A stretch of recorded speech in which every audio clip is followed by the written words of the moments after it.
I mean, farms are closing, they don't have jobs. The food system needs the farmers to have or to start their own businesses. Like, nobody was really thinking about how to empower farmers as much as they were. I mean, in a lot of these businesses, modern farmers were the people packaging, were the people like, you know what I mean? Like they were, so like there was a little bit of a farce to like what was actually happening and how things were being portrayed. So we're actually looking to empower farmers and say, you can have a business of your own. You don't need to work for somebody's company that may or may not be around tomorrow. This is a business model that works for you now. So, Mary Wetherill, founding president and CEO of Green Food Solutions, thank you so much for joining me. Thank you very much for having me. I'm happy to be here. So, where's home for you? Jersey City. Actually, I keep saying Jersey City because I was born and raised in Jersey City, but I'm actually in Rockaway, New Jersey right now. I'm sitting in my house. My wife and I bought it just about 2 years ago. And, I've been a renter in Jersey City my whole life. Lived in Manhattan, lived in Brooklyn a little bit, but, so it's kind of nice being out here. And also, it's only 15 minutes away from my office in Jersey City, so it's not that bad of a commute. So I get a little bit of the best of both worlds. Yeah, home for me is currently Minnesota, but I grew up in Yonkers, New Ah, York, okay. and I've lived in the city as well. New Yorker. Yeah. Yeah, that title will never leave. It's something that I was thinking No, about it a lot. doesn't. I don't know. We have our East Coast pride. We have our tri-state pride. We have our state pride. For sure, for sure. So, I saw that you're also co-founder of Square Roots. Is that, No, was I that, did I am read not that the coach. properly? Oh, no, that is definitely not the case. Oh, That's that's what really I saw funny. it there. But you worked with Square Roots previously then. So, so yeah. So essentially, my partner and I that's interesting that you say it. So, what happened was they were advertising themselves as a business accelerator when we were starting our business, Green Food Solutions. We officially incorporated in 2017, but I think this was like in 2015 or 2016, maybe something like that. I don't remember exactly the date on that, but we were, conceivably looking at doing this business. My wife, now partner and co-founder at the time, had I think it was an internship that she had with a business called Blue Planet Consulting. And actually, many people know Henry Gordon Smith in the industry. He actually recommended her for a program that they were doing that I think was going for a grant in Brooklyn actually, he's now the mayor of New York, but he was offering like a $2 million grant for urban farm incubators and things like that at the time. And this was actually our first experience with kind of like that Silicon Valley kinda coming into urban farming kind of experience, honestly, and it didn't we made lemonade out of lemons, as they say, but it wasn't the best experience for us, honestly. She was the official participant in that program.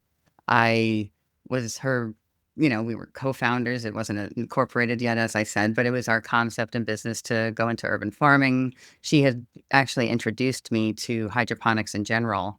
My background, actually, we can get into that as well, but, essentially just about the Square Roots thing, we were renting from them for a year, and while actually day 1, we had walked in and thought that we were gonna, like, talk to the branding team and all the things that you do at a business accelerator. We did eventually do one in Japan and Tokyo, which was awesome and really did help a business accelerate our business.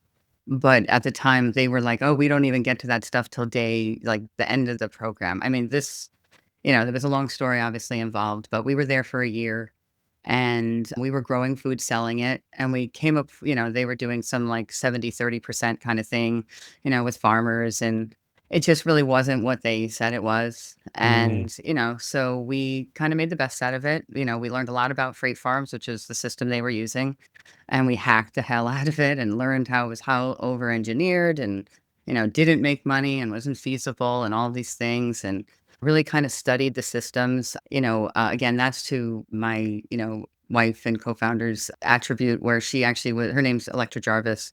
She also worked for Bowery for a while, and until they closed. Actually she stayed with them till the end. But yeah, but my background, despite her having introduced me to hydroponics and vertical farming, and honestly, Henry Gordon Smith was truly the one who had a lecturer, like I said, was interning with him at a company called Blue Planet Consulting at the okay. time. Okay. And I was brought to Green Tech in Amsterdam, like I think it was 2016 actually. And, we were in this program, I think at the time, and actually, I think it was actually before we started Square Root, actually inside of that. But I had been in sales and, my background, I went to the New School for Social Research. So Okay. everything from anthropology to philosophy, psychology. I love the way systems worked. I've been in the service industry. Worked in restaurants, worked my way through college. Didn't really come from much of a strong financial background, economically. My parents, they worked as lab techs, very like, middle class work. And oftentimes our family would actually have like the church bring in food and things like that because my parents were struggling. But I had, really like gone into the service industry pretty young to kind of make some money for myself. I was always kind of this entrepreneurial spirit, actually. I remember when I was a kid, my family kind of jokes about it, would shine shoes at like the Wow. Jersey City pass station Okay. or like I would sell my toys to, like, kids, who were younger than me in grammar school and in high school even and stuff like that. So, like, I always had some sort of a side hustle business going on. So, Definitely when I got that saw entrepreneurial gene early then. Yeah, yeah, and I didn't even know it as such. Like, I never went into business. Like I said, I went to the New School for Social Research.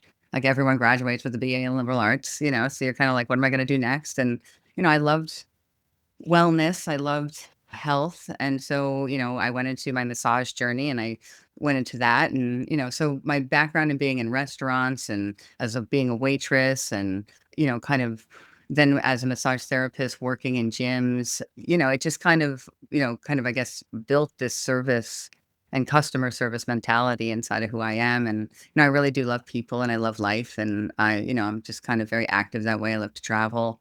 And, so, when Electra and I had met, she was kind of inspiring me. And, Henry had invited me, alongside her to kind of, be at Green Tech while they were working a booth, I think for the Vertical Farming Association as well. So got Yeah. to meet all the players really young and all of that. And it was kind of really exciting. But honestly, because of my background in sales, I also worked at Merrill Lynch for a period of Yeah, I saw time. that. And I actually was so, like, this was pre-internet, right? So, like, I was doing a lot of research, so they hired me because I was very research oriented. I did a lot of market research for them and for high profile accounts. So, looking at, like, what to invest in and what was good, like, what was a viable good market and things like that. So, it just kind of was interesting when I saw these, my interest in health and wellness. I had a wellness center in Montclair, New Jersey for, gosh, like 20 years. And I What still prompted that, Mary, like the interest in massage therapy? Because you've been doing that for a while. Yeah, honestly, that's a more personal story with my mom. She was a diabetic and she died at age 60. And just growing up, I would always massage her feet. And she actually averted getting an amputation, which is something common with diabetics sometimes, of her whole foot. They did have to amputate part of it, but would have been like life changing from like not being able to walk around to like being able to wear a certain type of shoe and at least get around. And she went to these things like my uncle, her brother brought her to like hydrotherapy, and I was a young child, so Mm, I kind of just was learning about these things, and it was a okay. cutting edge technology at the time, I guess. And I would come home and I just want to like mimic it, and help her and like massage her feet, and so I did that, and just kind of I guess being in the service industry, having developed this love for people and just always having that entrepreneurial spirit, I wanted to do something on my own. Like I just actually, when I worked for Merrill Lynch, I quit. It was funny. I was in with my boss and I was getting a promotion actually while she brought me in her office and I was like, God, I was just going to give my 2 weeks. I'd rather stick a pencil in my eye than actually like take your promotion.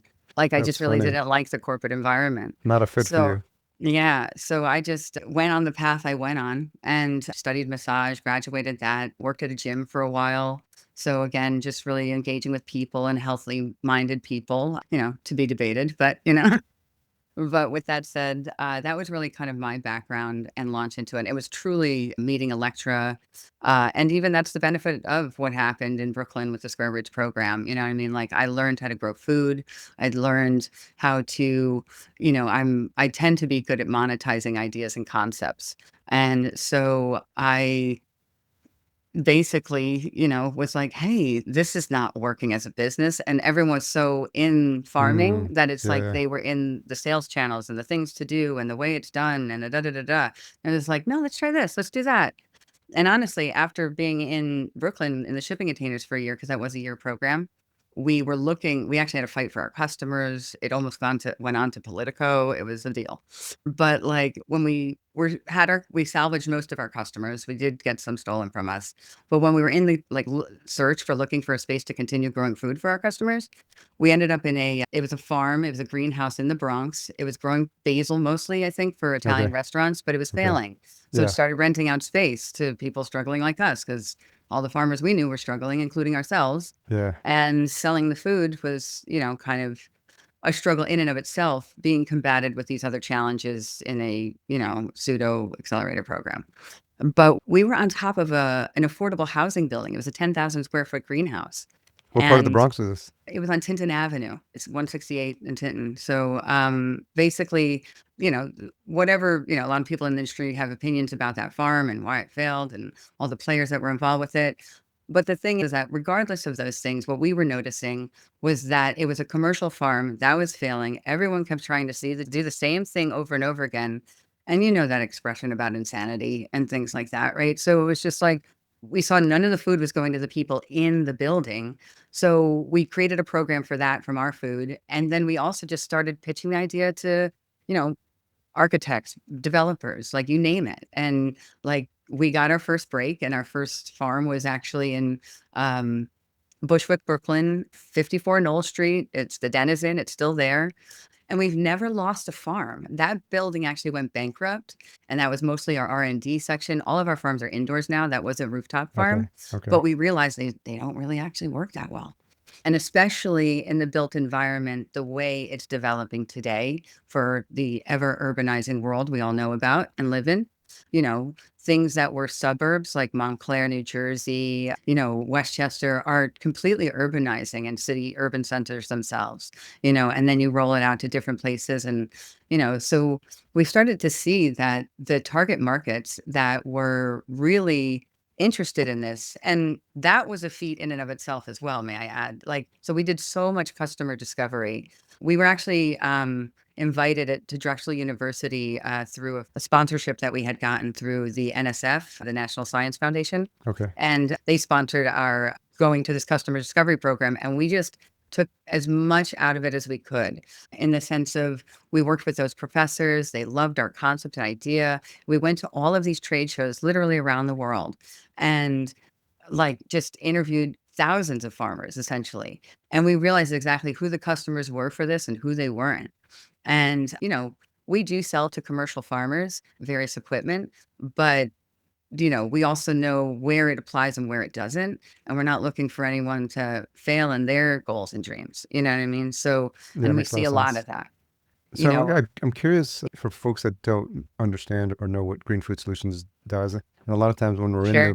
we're in this world, we're having insular conversations where we all kind of know what we all do, but sometimes we have people who are curious about vertical farming who listen as well. So for someone who's just entering the industry, how would you describe what Green Food Solutions provides?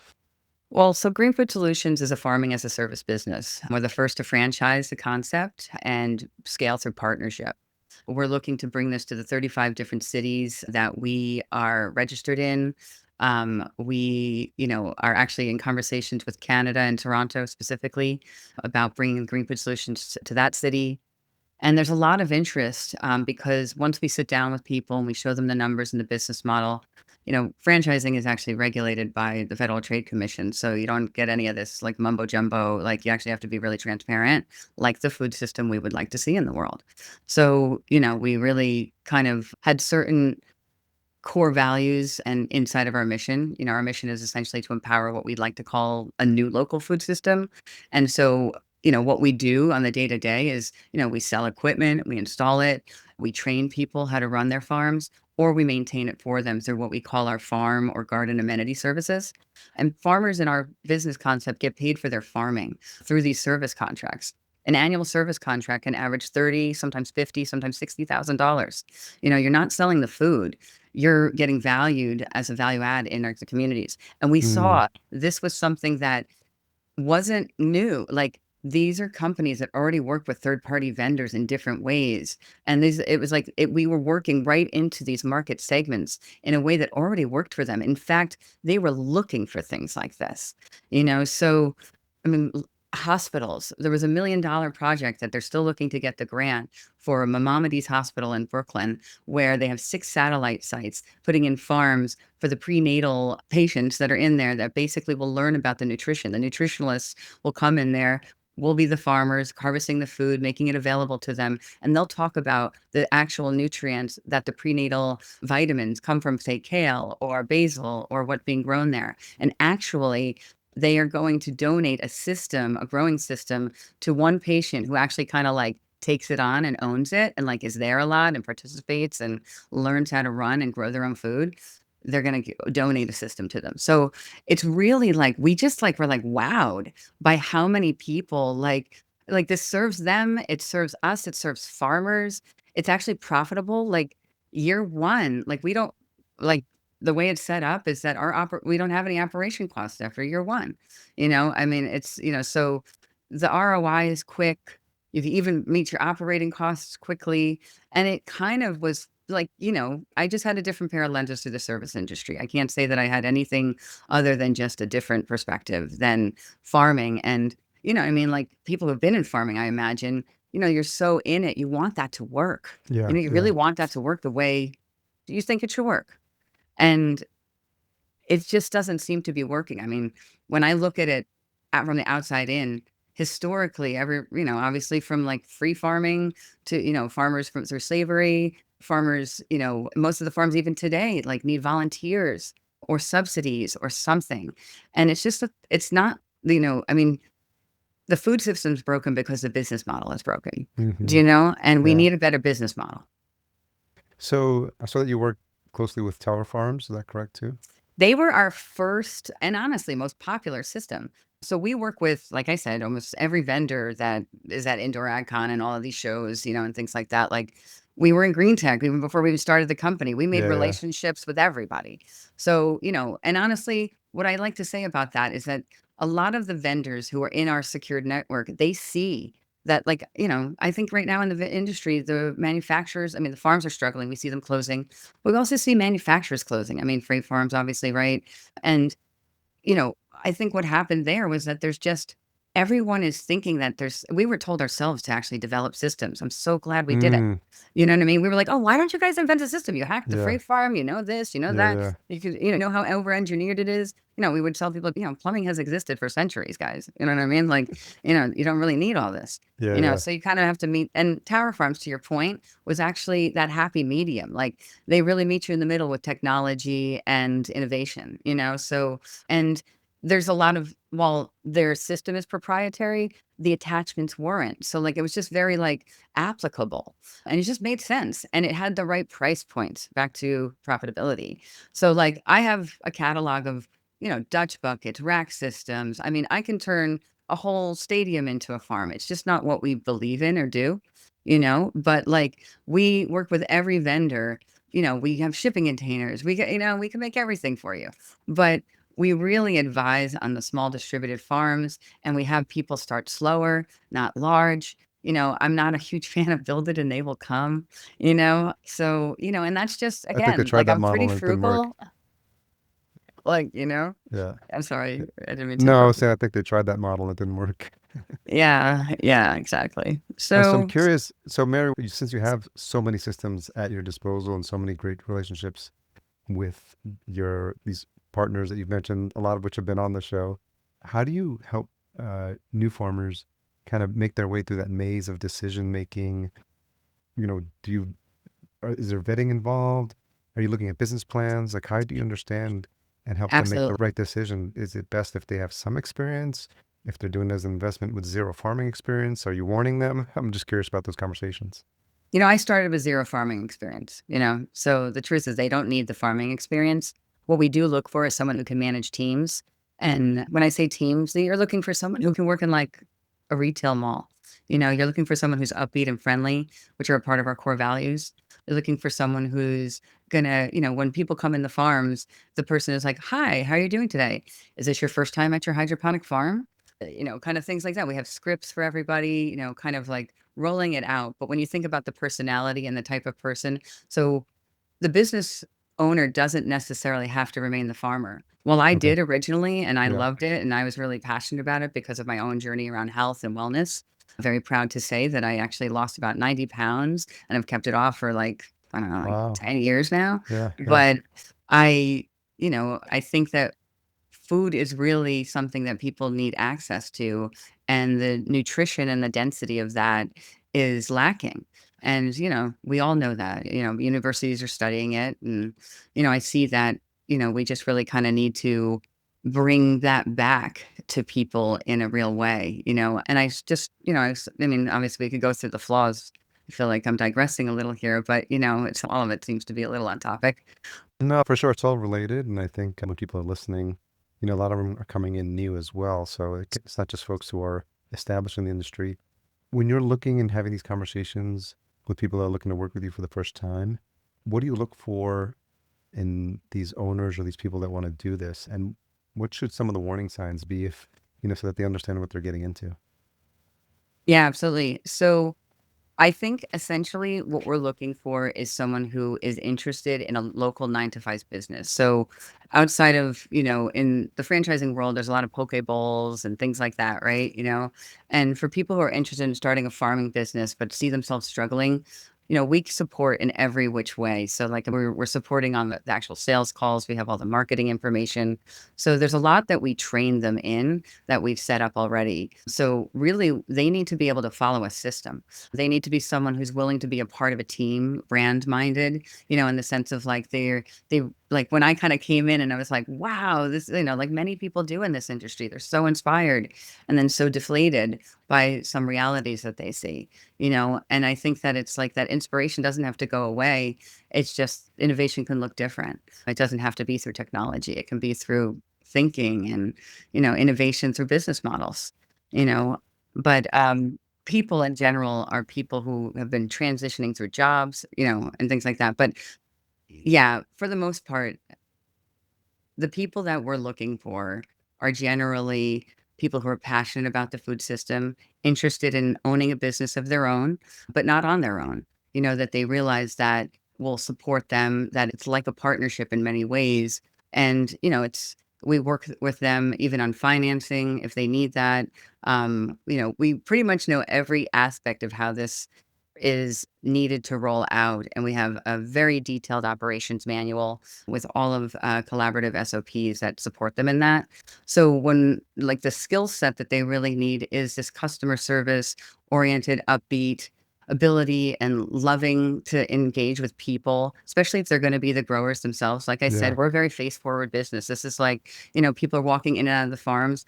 All the food is free. So people are coming in, they're enjoying it, they're talking about the systems. They're like, wow, I just moved into this building. Or, hey, as a patient comes down, or we're in correctional facilities, some of the officers come in and they're like, wow, this is amazing. And you just want to really engage everybody because while it's interesting because our customers, the people who pay us, are completely different from the people we're facing with every day. They're Mm, the people who are getting access to the food. It's why we built this yeah. food system and why we built this model. It's Yeah. because it addresses food access. It addresses 0 miles, food miles. It addresses these things.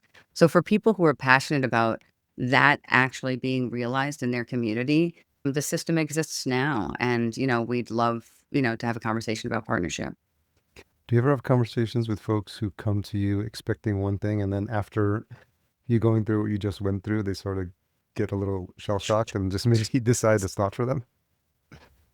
Of course. I mean, I think I've gotten that even when we were at like trade shows selling equipment. There's a lot of people who kind of get captivated by one thing and then, get sobered by a reality, So I think what we've noticed is that there's people who been going to franchise trade shows. So we see that there's a lot in that. There's a lot of people who are looking at opening restaurants, people who want to like start their own businesses. There tends to be this big drive towards food, but that's what exists. Like we're literally the first to franchise like in the world.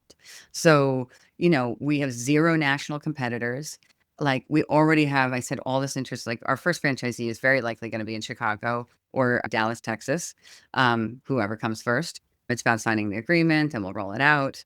But, so we have our process and we, meet with them. Anyone who wants to come visit our farms, they can come reach out to us and we'd be happy to like go through how this works and show them what they, would entail. I mean, it's about looking at the idea because I know there's so many people out there that are passionate about building a real food system, like a new food system in their area that actually works, that and addresses these issue where you're not just selling highly priced food to people who can already afford it, So, there's people who are passionate and I know really want something like this. And, it's kind of cool that it just happened and it worked. And it was, and I just think it's just people sometimes want to make the same idea work when it just, sometimes doesn't. When you first, can you take me back to sort of like the origin story for green food? Like, how did you come up with this idea and how did you decide land on this concept? And how you envision green food when you first started? Is it what it looks like now, or did it like evolve and morph along the way? No, like I said, when we first started, we thought we were gonna sell food and grow food and that we could, have a viable business doing that, and we very painfully learned otherwise.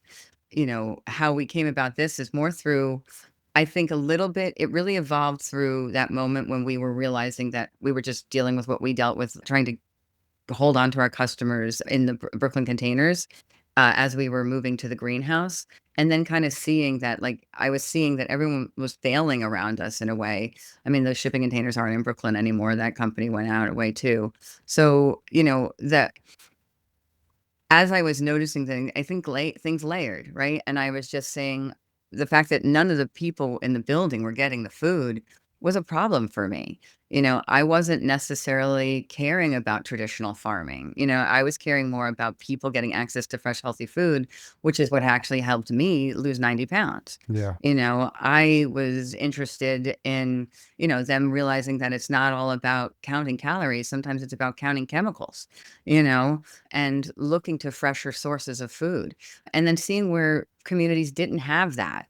So we work with a tremendous amount of like nonprofit organizations, community centers. They're already doing food projects. And like this just accelerates the difference that they are already making. These partnerships started in even just the sales and installation and the trainings that we had been doing. But then we kind of just realized that actually it was a friend of mine who he's in accounting actually. And he was just like, yeah, have you ever thought of franchising? And he actually used to tell me to do this with my massage business too, but I had like zero interest and I really Yeah. didn't know what franchising was Yeah. other than like McDonald's and these kinds of things. But what I actually saw was he explained it to me in a real way that it just aligned with our mission. Yeah. He said, he was like, "You're already actually training people and starting their farms." We do free planning and design. So at Green Food Okay. Solutions, like if you give us your square footage and your square meters and you want to start a farm, we'll tell you exactly what can fit in there. We'll give you free CAD layouts. We'll do the whole thing. Like we were disgusted by how consultants and all these people were charging tens, twenties of thousands of Yeah. dollars, for things we were giving for free, and honestly, manufacturers usually give those for free. So it was just so like I didn't like what I saw happening, you know what I mean, when I was so originally excited about it. So, I guess, that the layers of things happen, you have your service industry knowledge, then, you have your monetization knowledge and you just see that not working. And then you have your, social research and interest in making a difference. And then it's like, I don't know that it was like an aha moment and then we set sail and like we're just like went in a very focused direction. We're ongoingly, developing and updating and looking at new ways to, bring in new revenue streams and continue to grow and grow and grow, both for ourselves as a company, as well as for our partnerships and even for our customers. So, it's just like we said, it's development of a new local food system that really just came, I think, from our being mission driven, that we wanted to see a food system. We weren't just willing to stop when, like, a lot of people start a farm and then for some reason, if their farm is successful, like I know a farm that we helped down in North Carolina that we sold them towers. They actually grow food in soil and in towers just to actually, bring themselves to market a little earlier. And actually they do a lot of great talks at a lot of these trade shows because they actually are very profitable and they sell out every year in their Yeah. CSA program. So like there are successful small farmers that can figure this out, but at the end of the day, it's not something that is happening for most of the people who are going really, really, really high tech. We just wanted to see a way that there could be a viable business model that was going to make a difference for a farmer in an urban area. I mean, you need land access. It's always been an issue. I don't know that Yeah, it's going to get any better with the urbanization of the world. Like it just, when you wanna do that versus just sell the food, like, I guess to my point, what I was about to say with that farmer down in North Carolina, it's like, once you're doing really well and your farming is selling out, somehow all of those other issues aren't as important to you anymore.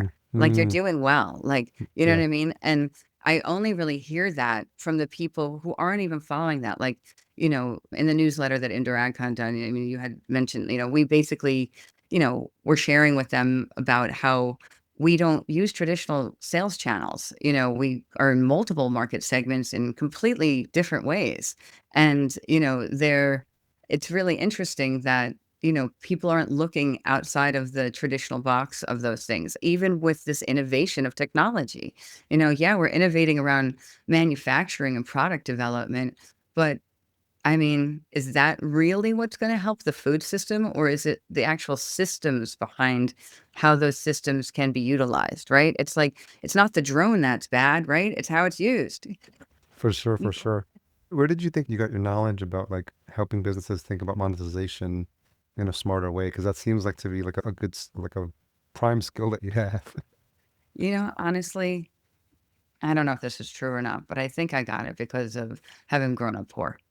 I think there was a day that my mom had a box of food that was brought into the house. There was a priest. My mom was very active in the Catholic Church, and this priest brought a box of food to our house, and I walked in, and I think that was the first day that I had an experience of feeling poor, regardless of what level it was or whatever, you know what I mean? That I digested that over time and processed that. Like I was like, wow, okay, we need food assistance.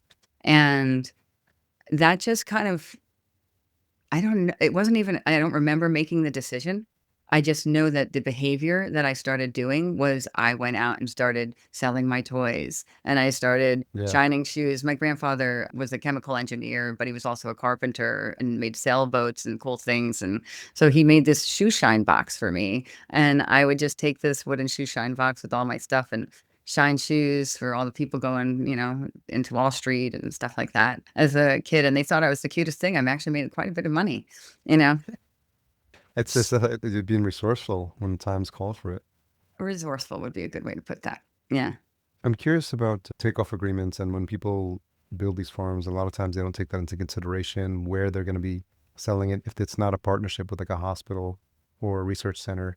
So when you have farmers that are going to be in markets where they're going to have to sell their food, do you have those types of relationships or those types of people that are looking to work with you and then help you understand it? And how do you help them figure out the growing is the one part, and then you guys actually have to sell it, which is sometimes the harder part, building those relationships.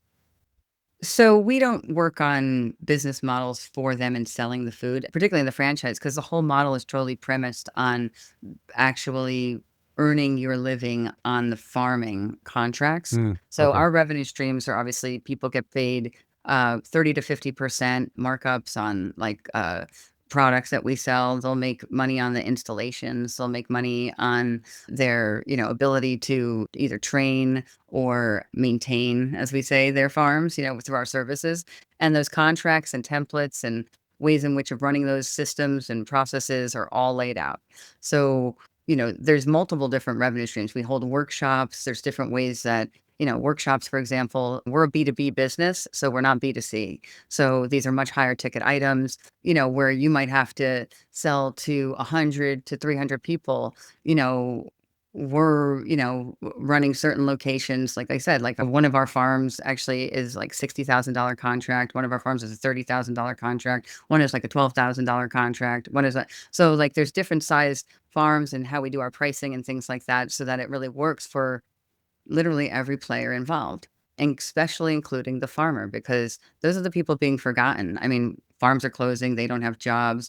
The food system needs the farmers to have or to start their own businesses.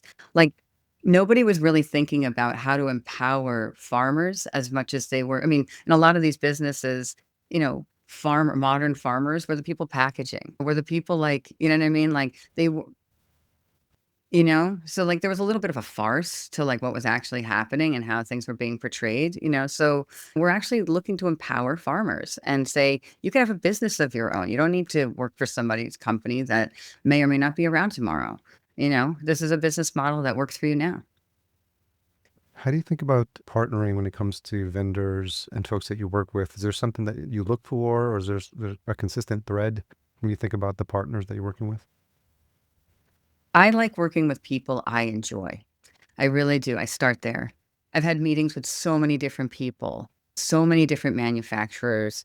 And, you know, it just seems that the ones that we have worked with is that they just really work well with ourselves. They're actually also, but with vendors, is that we do have certain contracts that we have. Like, so we really are protected in a way in our system. And they kind of see the value in how we're expanding. Because I think, like I brought before, manufacturers, you make up one product. I mean, I call it the Wild Wild West. Everyone's pivoting. It's like most manufacturers sell to wholesalers who sell to, you know what I mean? And it's just like, there's like, they're like, "Oh, I wanna be the service business. I wanna be this." But one of our customers tell us this all the time. Like, there's so many, I mean, I won't mention the names, but there's different, individual small-sized equipment providers that are like, "Oh, yeah, I'll sell to resellers, but then I'm also gonna try and sell exactly to your target market too, and be in competition with you." It's just, like, ridiculous. There's no integrity. So, we really work with people who see the longevity of this type of a business model, and they get it. They see that they're struggling with when a farm buys equipment from you or when a school buys equipment from you, it's a one-off. They have no recurring business model, like none. 100%, like, oh, actually, so 90% literally of our business is a recurring business model. If I didn't sell Mm, anything this year, I'm fine. yeah, Do you know that's what I great. mean? Yeah. Like, and I would love farmers to have that too. I would love cities to have that too. I saw that you got written up in the New York Times as well, so it seems like you're getting some Yeah. pretty good local press. Yeah, all for free. You know? We were a bootstrap company. We started actually with $5,000 on my credit card, and that was it. We just actually were able to make money. And, I was working as a massage therapist through building the entire thing until we were able to pay ourselves. So it just you gotta monetize when you don't have the millions of dollars. I used to joke about it, like, "Wow, all these companies are failing. If I got those millions of dollars, you know, look where we'd be, Yeah, like can totally I relate didn't to even that. need it, honestly. But, with the franchising and things like that, there's, maybe possibility for it. But I'm honestly told by some franchising consultants that we worked with that honestly, with our numbers, we don't even need it. How big's the team now? We have 5. We're small and Okay. mighty. And so, how do you think about things when you're running a team as as the person in charge? What are some of the day-to-day challenges? For me personally, team management. I owned my massage business by myself for years. I basically had a wellness center where I was the massage therapist, and then I rented out rooms to chiropractors, things like that, and da da da. Right. So a yoga center, like yoga room. So I had a second floor and a nice building. I love that business. But anyway, I do struggle personally with managing teams of people in the sense of, well, it's funny because actually my team says I'm actually good at it, but where I feel I struggle personally about it Yeah, is that I can be really intentional. I can, the way I'm very systemized. So it's like we do things a certain way and it helps us accelerate faster. We have systems for absolutely everything, like even our phone calls, like our meetings, our daily meetings, like everything is okay, open up the agenda. Let's start here. People start like, all their like cooler talk. I can be a little attention, like, okay, guys, let's get back to this. So I feel like I can be harsh, but honestly, I guess I should take other people's a little bit of feedback on that. So, but that is honestly truly something that I feel that I could work on personally because I believe in leadership through, example. Like you have to yeah, transform yourself and for to be sure. the person you want to be. You have to transform the business model into what you want to see out of it. Obviously money, hopefully, it is business, and then also like the goals, like the actual mission side of it. And I really have worked for myself way too long to ever like not want to do something or not be able to almost do something that I don't believe in. I Yeah. literally have this like sticker on my refrigerator that says, do big things, make a difference and do big things. And I try to live up to it, and I don't know if I am, but I try. Well, you keep referencing mission and core values. And so I get the sense that this is something that's almost like in your DNA, like how you've always seen life. And of course, it's going to be how you run your business. Yeah, I mean, I was really passionate about this. I never took a salary from this company until, like, other people were able to make money. Like, I paid my people first, you know what I mean? And again, like, I'm all for the farmers. I think that we need a food system that serves their bottom line and not just the people who own the farms. What's a tough question you've had to ask yourself recently? I asked myself whether franchising was the right direction as opposed to going into my own independent business and like just building this, like going like, like trying to do it ourselves everywhere, right? And I've even had some of our potential franchise candidates say, why didn't you just do this yourselves? Like, they were like, they're so excited about it. They're like, I'll partner with you. We'll do that. And it's just like, joint venture. Rah, rah. And it's just like, we are actually establishing a joint venture in Canada, but that's mostly for legal purposes, as I'm advised. But there, I guess when I look at that, it wasn't mission aligned. Like, I know, God, I Mm, sound like a broken record here. It was just like, I could take it all for myself. Sure, I could be the Walmart of vertical farming and, like, in cities and be this big family business that, like, doesn't have the best reputation for how they treat their people and all of that. I mean, we pay our farmers well. Our farmers love it. Like, we have a whole system to bring them into salary and, bring them apart on the team. Like, you gotta treat your people well. You can't call them modern farmers, play off of it for your own benefit, and then, you know, take I don't advantage know. of them. For the people who know what I mean, they know what I mean. What's your take on the industry? Obviously without having to name names, but we've gone through a bit of a hype cycle and which has been sobering for a lot of people. I feel bad for our food system because as we see farms failing or, turning to universities just to be saved, essentially, we don't see what we need to see now. I think it was, when I walked into green tech, full circle here, right? When I worked into green tech way before we started this business, bright-eyed and bushy-tailed, didn't know anything about hydroponics, hardly even. Walked in the door, what I did know from my sales background, actually had helped launch a jewelry company for a friend of mine. I did the PR for it in New York, Manhattan. She had a showroom. So I did trade shows like in a different industry for a really long time. And I had, essentially saw like I was like, wow, okay, so there's 9 types of growing food hydroponically from an engineering perspective. But I see at the time it was like tens of thousands. Now it's like hundreds of thousands of brands on the market. I was like, this is not going to help farmers. And that what we studied in our, customer discovery, that next generation farmer that actually has little to no experience in farming and is just transitioning careers and looking to be a part of something that they want to be a part of and make a difference, and invest the money that they made maybe in a different career in a new direction. Those are the people that we meet. Those are the people who are coming to all the trade shows. Those are the people who are engaging this industry of vertical farming, and I think they're being totally disserved because they don't have a lot of knowledge, Yeah. like I did. Like I didn't when I first walked in, but I did have knowledge of trade shows and systems, and I was like, wow, this is just going to confuse people. This is not going to help clear up anything, particularly when everyone was just trying to claim that their system was better in one way or Yeah. another. Yeah. It wasn't serving a food system at all. I'm interested in, because of your background in PR, what a lot of farmers or farms get wrong when it comes to how they should be thinking about like publicity and marketing. So let me correct myself. My background in PR is completely self-generated. I have no marketing training or business background or training in any of this, right?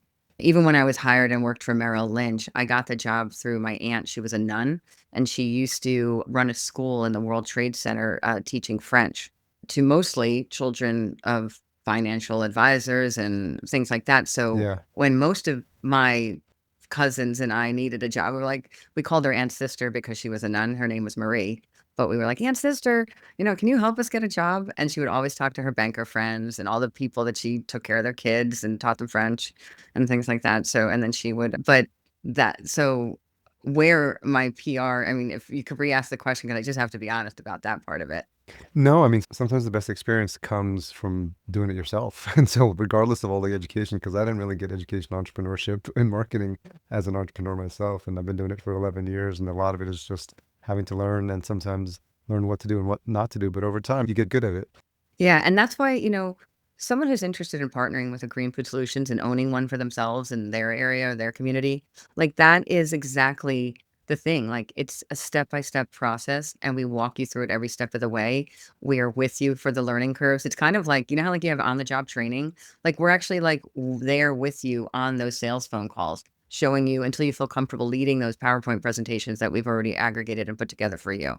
We're there with you at the installations and the training. We actually lead the trainings until you section by section. It's how we trained all of the people on our team, all 5 of us, but even other people who have come and gone, and even how we train other people. Like we've trained people who have freight farms. We actually have a freight farm training coming up in Houston, Texas, helping those people get back online. And we have, have one in Gunnis in Colorado as well. So like we really want to help farmers, and so this business model is a way of doing it in cities, but we happen to have this training ability to train people in starting their own businesses, training them in the farming them itself and the operations. We already give farming operations manuals with the agricultural systems maintenance and the agricultural operations, SOPs and everything for all of the different systems. And that's something a lot of these other people, they're one system wonders, right? Yeah, So yeah. like in a sense, it's like there no real food system can thrive that way. We knew we needed to work with multiple people. They weren't working with each other, so we had to figure that out, So, I don't know, but Well, I appreciate you making time to come on this conversation because I was looking forward to it because you got such an interesting background. And I think, we don't know what the story is going to look like as it's happening to us. And, your background, the way you were raised, the struggles you had to go through early on, being resourceful,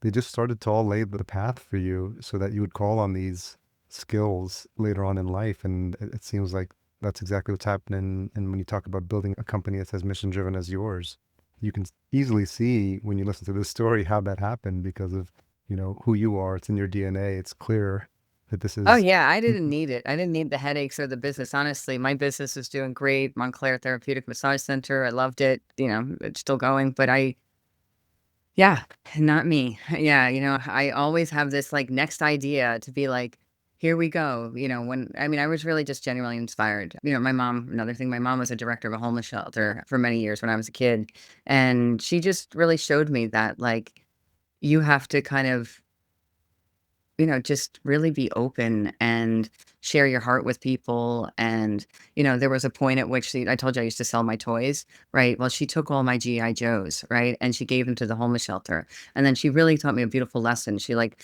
come, she was like, if you want your toys back, you can take them. And of course, when I got there and I see kids playing with them, I was just mm, like, of course I don't want them. yeah. So my mom gave me this mission driven thing, whether it's good or bad thing. And I'm just glad it worked out because I think that it could actually be the food system that cities need. And, you know, I'm not the only one who can create it by myself. I don't want to do it like that. You know what I mean? Like, I guess I could, right? Everyone's telling me I could, joint ventures and all these things, but I don't want to. I really would like to empower farmers. Well, it definitely sounds like that's what you're doing with Green Food. And so I'm really happy that you shared the story. I feel like it's going to be pretty inspiring for folks that are listening to it. So thanks again for your time. I really Thank you appreciate very it. much. I appreciate you having me on the show and letting me share. Where's the best place for folks to connect with you? Our website through the contact page. We're also on Instagram, LinkedIn, Facebook. But yeah, we're really open to conversations. You can call us 201 We're your local farming business that's looking to help other people start local farming businesses too. That might be the first or second time I ever got someone share a phone number Yeah, as a no, I contact. know. That it sounds like an Yeah. 80s thing too. It's I know like I'll be contacted by all the lighting companies and all the everything. I know. that's great though. But But that just speaks maybe. to your open-heartedness, which I love. So that's great. We'll make sure all those links are in the show notes. But appreciate this really fun story. Thanks again, Mary. Thank you so much.